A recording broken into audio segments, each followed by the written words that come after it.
Let's go to horror story number 2 is the bad personal representative. The bad personal representative. In this case, the story has to deal with Dana. Dana is a 79-year-old female. She has been a widower for about 13 years. She has 5 children. Dana owns her own home. Dana has life insurance, investments, and some savings. Dana updated her will after her husband passed away. And you remember that I tell people that the death of a spouse, the death of a loved one is one of those trigger events, I should say, when you want to look at your estate plan to see if it needs updating. And Dana did that. When her husband passed away, Dana made the smart decision to update her will. One of the updates she was faced with was to name the personal representative of her estate. And that's the person who's going to handle wrapping up all the financial affairs and distributing the property as she states in her will after she's gone, right?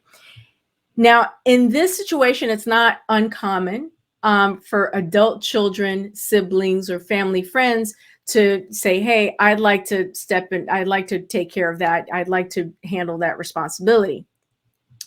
Now, in Dana's case, in this case, if she made a hasty decision or was pressured or coerced into making the wrong choice, the consequences could affect how her estate and her loved ones are protected, right? So let's look at it 3 ways.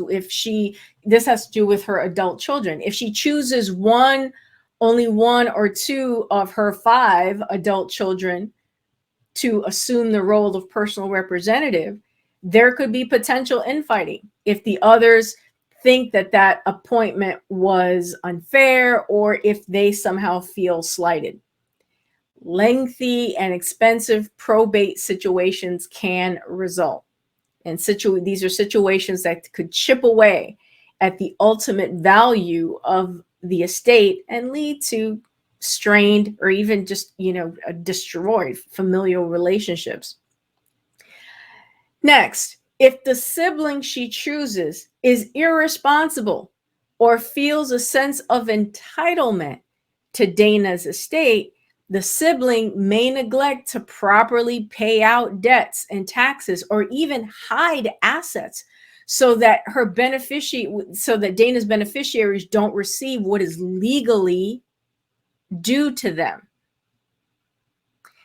Now, if the friendship with the named personal representative has become damaged, or if the person made life decisions that Dana doesn't fully agree with, that person that Dana names may not have the desire or ability to properly carry out her wishes, right? So a lot of things to consider here.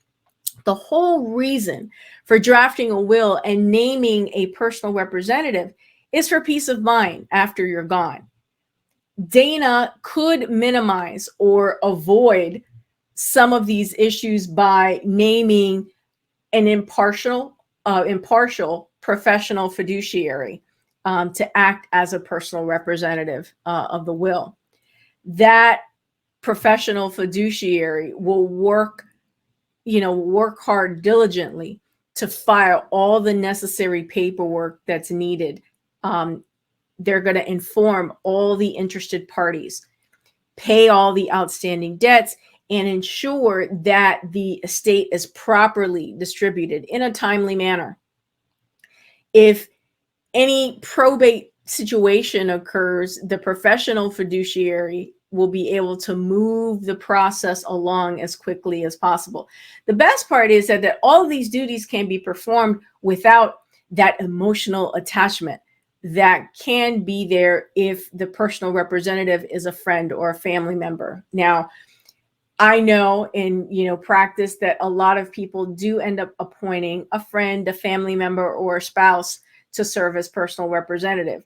But this horror story is, again, to provide an example of what could go wrong if you don't make a wise choice in naming a personal representative. The personal representative should be someone who is responsible, someone with of good character, and someone, frankly, that you believe is going to have your best interest in mind and fulfill the terms of your will.